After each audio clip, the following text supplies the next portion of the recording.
국민 여러분, 안녕하셨습니까? 인도태평양 전략연구원의 최수영입니다. 오늘도 저희 공작관TV 그레이트게임을 애청하시는 전국 방방곡곡의 국민 여러분, 또 해외에 계시는 해외 동포 여러분 한 분 한 분께 감사의 말씀을 전해 올립니다. 날씨가 많이 차가워집니다. 감기에 걸리지 않게 건강들 유의하시고 늘 내에 화평과 기쁨과 건강이 충만하시기를 소망합니다. 자, 오늘 제가 전해드릴 얘기는요, 미국의 여러가지 기관이 있겠습니다만 특히나 미국의 주요한 골간세포를 이루고 있는 조직들이 있습니다. 다름 아닌 내셔널 인텔리전스 커뮤니티, 국가정보기관 공동체라고 해야 할 텐데, 그런 그 미국의 정보기관에게 커다란 불유쾌한 선물을 선사한 일이 최근 들어서 확인이 되고 있습니다. 쉽게 얘기해서 미국 정보기관의 뒤통수를 친 윤석열 정권 하에 정말 무지몽매한 공직자들, 공무원들, 이 이야기를 좀 해드리고자 합니다. 자, 어디서든지요, 어떤 좋은 관계를 무력화시키고 이간질을 하며 파탄내게 하는 것은요, 반드시 그 사이에 껴있는 사람, 이 인적 구성인자들이 어떠한 것인가에 따라서 결정이 되어집니다. 그래서 최근 미국에서 오신 손님들을 만났었는데, 미국의 조 바이든 민주당 정권에서 윤석열 정권에 대해서 어떻게 바라보고 있는지에 대해서 이야기하는 것을 듣고 정말 충격을 금할 수가 없었습니다.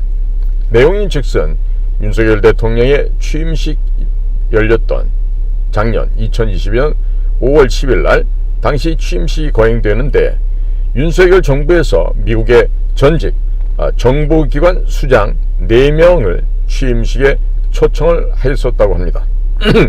오바마 정부 당시부터 미국 민주당의 해외 정보기관을 두루두루 주물러 왔던 실세들이 대통령의 취임식에 참석한다고 먼저 요청을 했던 것도 아니고, 한국 측에서 참석해달라고 초청을 해놓고서 막상 그분들이 비행기를 타려고 하니까 갑자기 취소를 시켜서 한국에 올 수 없게 되었다고 합니다.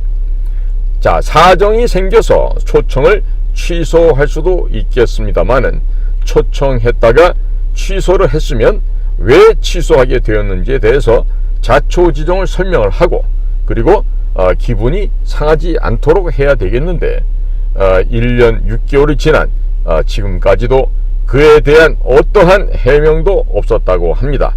자, 오히려 그 당시에 미국의 그 주요 인사들 초청을 없던 일로 해버리고 뒤통수를 쳐버렸던 윤석열 정부 측의 한 실무자께서는 모 공기업의 사장님으로 영전을 해서 지금 잘 지낸다고 합니다. 자, 한마디로 미국 정보 당국에게 엿먹어라 하면서 커다란 빅엿을 선물을 해고 말았던 것입니다. 예를 들어서 중소기업에서 어떤 행사를 준비하면서 대기업의 임원들을 초청을 하고, 또 그 전직 그 대기업의 임원들을 초청했다가 갑자기 취소를 하게 되면 어떤 일이 벌어질지 한번들 생각해 보시기 바랍니다. 갑자기 그 대기업에 납품하던 물량들이 끊겨져 버리거나 여러가지 생각지 못한 애로사항이 동시다발적으로 생겨나게 될 것입니다. 자, 작년 2022년 당시, 그때는 김성한 안보실장이 있었을 때인데, 김성한 안보실장은 윤석열 대통령의 한미 정상회담 일정을 미국 측과 조율을 하면서 미국에서 한국의 걸그룹과 미국 측의 레이디 가가의 합동 공연을 하자고 5차례나 요청을 하였음에도 불구하고 묵살했다가 미국 측의 항의를 받고 결국 경질되어 버리고 말았습니다. 윤석열 대통령의 국민학교 동창이라고 해서 김성한 실장을 임명을 했는지 모르겠는데, 결국 윤석열 대통령의 머리 위에서 놀면서 한미 관계를 파탄내는 역할을 했던 것입니다. 즉, 호가호위를 하면서 중요한 나라의 일을 망쳐버렸다는 얘기가 되겠죠. 자, 이 김성한 씨도 중소기업만 다녀보았더라도 알 수 있는 이런 기본적인 예의 범죄를 무시해버렸던 것이죠. 윤석열 정권에서는 친중, 친북 정권이었던 노무현과 문재인 정권에서 출세했던 자들이 아직도 너무 남아 있습니다. 이들을 쳐내지 않은 것도 미국에서 봤을 때는 윤석열 정권, 윤석열 정부를 신뢰할 수 없는 이유 중에 하나가 되었을 것입니다. 윤석열 대통령이 한미 정상회담을 하고 난 뒤에 이어서 캠프 데이비드에서 한미일 3국 간의 선언을 하는 등 사진을 금년도 들어서 많이 찍었습니다. 그런데 지금 실질적인 후속 조치가 제대로 진행되는 것이 없다는 이야기도 나오고 있는데, 미국 측에서 윤석열 정권에 대해서 신뢰하지 않는 모습을 보이는 이런 조짐들이 서서히 여기저기서 보이고 있어서 매우 큰 충격을 주고 있습니다. 윤석열 대통령이 집권 초기에는 미국의 국가 서열 3위였던 하원 의장 낸시 펠로시가 방한을 했을 때 윤석열 대통령 내외께서는 공연을 보러 간다면서 낸시 펠로시와의 접촉을 무시를 했죠. 그랬더니 미국 워싱턴 정가에서는 분노하는 들끓고 있는 그런 그 성남 모습들이 여기저기서 포착이 되어서 큰 걱정을 했었는데, 윤석열 대통령의 취임식부터 미국의 정보당국의 수뇌급들에게 불쾌한 아주 불미스러운 그런 그 부정적인 선물을 한 것에 대해서 미국 쪽에서도 큰 우려를 하고 있다고 합니다. 자, 대통령들 사이에 윗사람들끼리는 괜찮다고 해도 밑에 있는 실무진들이 안 괜찮다고 합니다.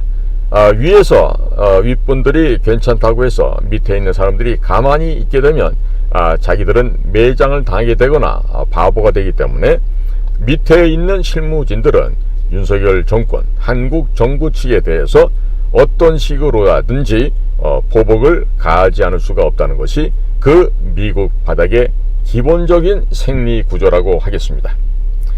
최근 미국의 정보 당국에서는 문재인 정권뿐만 아니라 노무현, 김대중 당시에 MBC나 KBS 방송국에서 북쪽에 공연을 한다, 무슨 촬영을 한다고 갔다가 방송 차량이나 방송 장비 등을 모두 북쪽 지역에 놓고 온 사건에 대해서 추적을 해왔다고 합니다. 북한 괴뢰들에게 전략물자 반출을 금지했던 미국의 대북 제재 및 유엔 대북 제재를 위반한 것에 대해서 한국 측에게 세컨더리 보이콧이라는 이 엄한 제재를 가할 것이란 이야기들이 이제 슬슬 흘러나오고 있습니다. 만약 이것이 세컨더리 보이콧이 현실화된다면 대단히 큰 걱정거리가 될 것이고, 이것은 윤석열 정부가 미국을 너무 만만하게 보고 장난을 쳤다가 보복을 당하는 것은 피하기 어려운 것이 아닌가, 이런 전망도 하게 됩니다. 지금 제가 말하는 윤석열 정부는요, 윤석열 대통령 본인을 지칭하다기보다는 윤석열 정부를 지금 현재 이루고 있는 비서실, 그 다음에 국가안보실, 또 국가정보원, 국방부, 이와 같은 외교, 안보 정보를 담당하는 부서가 총망라된 의미라는 것을 말씀을 드립니다. 자, 대통령께서는 서울대학교 법과대학 특수부 검사, 검찰총장 등 검찰 내부의 경력에 있어서도 엘리트 과정을 밟아왔다고 할 수 있겠습니다. 그러다 보니까 본인 스스로가 대한민국같이 이 조망만한 부처님 손바닥도 안 되는 요 크기의 국가에서 대통령을 하면서 너무 지나친 엘리트 의식에 도취되어 버려 있는 것이 아닌가, 이런 염려가 되고요. 또 그러한 윤 대통령께서 미국이라는 저 거대한 정말 바다에서 가장 크다고 하는 향유고래, 긴수염고래 같이 너무나 거대한 미국을 우습게 얕잡아 본 것이 아닌가, 이러한 염려가 많이 됩니다. 자, 미국이란 나라는요, 절대로 인상을 앞에서, 손님들 앞에서, 상대편 앞에서 얼굴을 붉히는 일이 결코 없습니다. 웃으면서 이야기하고 식사하고, 그리고 뒤돌아서서 등 뒤에다가 도끼로 찍고, 그리고 머리 가죽을 벗겨버리는, 정말 보복을 하는 데 있어서는 타의 추종을 불하는 그런 나라가 되겠죠. 윤석열 정권이 우리나라 한국의 방송 장비가 북쪽 지역에 넘어간 것에 대해서 수사를 착수하지 않고 있는 것에 대해서 대단히 미국에서도 이상하다라고 의심을 하고 있고요. 그리고 특히나 문재인이 북한 김정은에게 넘긴 USB에 대해서 수사를 하지 않는 점에 대해서는 더더욱 큰 의혹을 가지고 있는 것이 미국 워싱턴의 시각입니다. 따라서 이러므로 인해서 윤석열 정부와 문재인 정부는 결국 결을 같이 하는 한통속이 아닌가 하는 그런 인상을 강하게 워싱턴에 전달하고 있다고 합니다. 문재인이가 김정은에게 넘겼던 USB 안에는 한국의 방산기술, 원자력 산업기술, 암호화폐 관련 등 많은 국가 1급, 국가 특급의 기밀 정보가 포함되어 있었고, 그것이 북으로 송두리째 넘어갔습니다. 그리고 그 안에는 주한미군 관련 기밀 자료들도 들어있을 것으로 추정이 되고 있는데, 자, 그런 것에 대해서 대통령의 친위 부대라고 할 수 있는 국가정보원, 대통령 직속 정보기관에서 수사를 하지 않고 있다는 것은 결국 윤석열 대통령이 문재인과 북한 김정은에게 면죄부를 주면서 북한의 핵무기 개발에 시간을 벌어주고 있는 것이 아닌가, 이런 식으로 미국에서는 의혹의 눈길을 계속해서 보내오고 있는 것입니다. 문재인이가 북한 측에게 넘긴 USB를 북한 김정은과 그 똘마니들이 돈을 받고 다시 중국이나 러시아, 이란, 헤즈볼라, 하마스 등에 판매했을 가능성이 대단히 큽니다.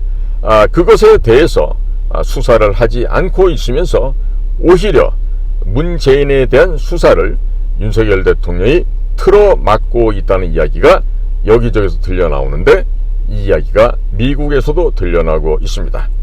자, 미국 측에서는 문재인을 손을 보기 위해서는 문재인에 대한 수사를 철저한 검증을 맡고 있는 현재의 윤석열 정권을 손보지 않을 수가 없는 상황으로 빠져들어가고 있다 하겠습니다.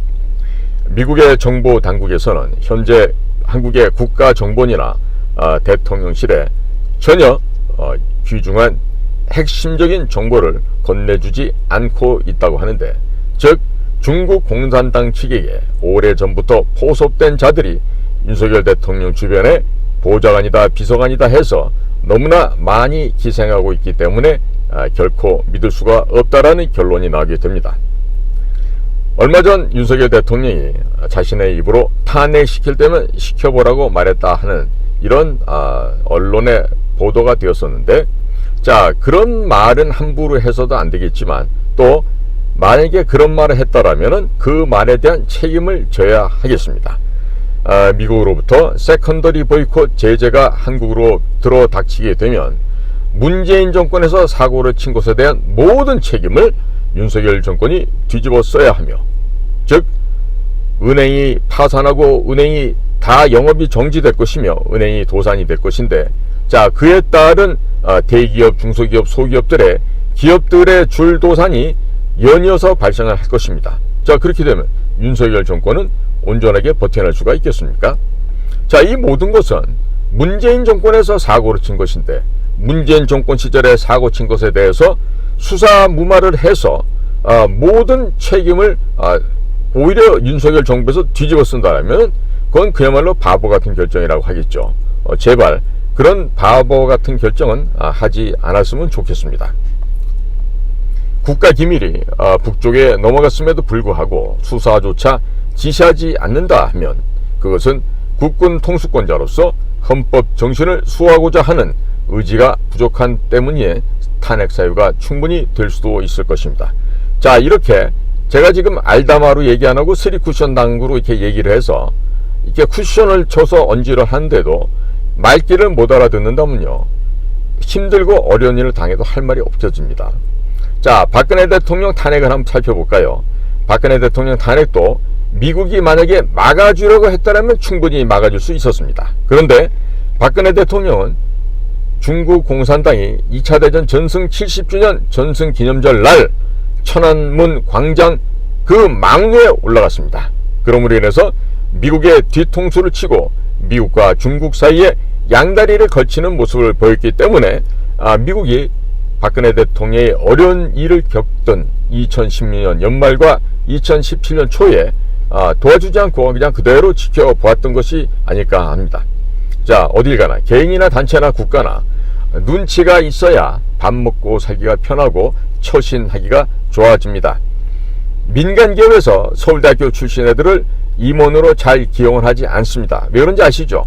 서울대학교 나온 애들은 책으로 세상을 배우고 자기만 이 세상에서 가장 잘난 줄 압니다. 그런 교만함과 방자함이 있기 때문에 자, 무슨 현장에서 어떤 사태가 생겨도 옆에서 말을 해줘도 말귀가 없으니까 못 알아듣고 또 눈치도 없어서 실전에 갖다 놓으면 제놈 혼자 제일 잘난 줄 알고 뻐기다가 현실에서는 별로 쓸모가 없는 그야말로 무용지물이 되고 맙니다. 자, 바이든 정권 초기를 한번 살펴볼까요? 우리 기업들에게 미국에 투자하면 많은 이익을 주겠다라고 해놓고서는 뜬금없이 인플레이션 규제법인가요? IRA라는 걸 만들어서 갑자기 혜택을 없애버리는 등 이상한 정책을 펴면서 우리 한국 정부에 뒤통수를 쳤습니다. 자, 그런데 그것 때문에 우리 한국에서 많이 화가 났었죠. 거꾸로 그럼 윤석열 정권에서 시작 초기에 미국의 정보기관에 뒤통수를 친 것은 아무 일도 없었을까요? 미국의 그말로 살육 전문가들이 보복할 가능성은 전무할까요? 아니라고 봅니다. 저는 결국 윤석열 정권을 구성하고 있는 그 자들의 오만한 교만한 오만 방자함 덕분에 대한민국의 기업들이 손해를 보는 상황이 벌어졌습니다. 문제는 보복이 그것으로 끝나지 않을 것 같다는 이런 아주 불길한 예측이 들고 있는데 아마도 이것은 현실화될 것으로 저는 예상하고 있습니다. 바이든 대통령이 윤석열 대통령에게 그 지봉 같은 선물을 준 게 있죠. 잘하거나 못하거나 모든 책임은 지휘관 책임이란 뜻이었는데 만일 그 의미를 알아채지 못했다고 한다면 어디에 가서나 본래 양력에서 서울대학교라는 그 경력은 꼭 빼야 되지 않겠습니까? 아무튼 윤석열 대통령과 윤석열 대통령 정권이 오랫동안 잘 하시고 또 아름다운 결과를 맺기를 기대하지 않을 수가 없습니다. 자, 설령 윤석열 정권이 무너진다 하더라도 공안검사장 출신의 고영주 대표가 이끌고 있는 정통 보수 정당 자유민주당이 있습니다.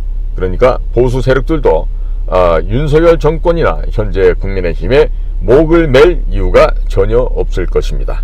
또한 미국도 경우에 따라서는 윤석열 정권이 조기에 어떤 어려운 일이 생긴다 하더라도 확실하고 확고부동한 친미 반중 정당이라고 하는 자유민주당과 손을 잡을 수가 있습니다. 자유민주당과 손잡고 동북아시아판을 새롭게 판을 짜고 멸중 중국 공산당을 멸망시키는 이 장기적인 전략을 피는 데 있어서 전혀 아쉬울 것이 없습니다.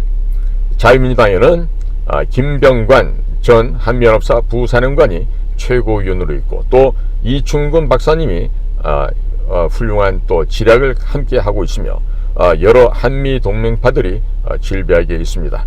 대중국 해체 전략도 이미 상당 부분 구체화된 구체 정책으로 만들어져서 이미 준비가 되어 있습니다. 미국의 입장에서는 친중, 친북 문재인 정권을 비호해주고 있는 현재의 윤석열 정권에 대한 미련과 희망이 점점 사라지고 있다는 것이 너무나도 안타까운 일이라 하겠습니다.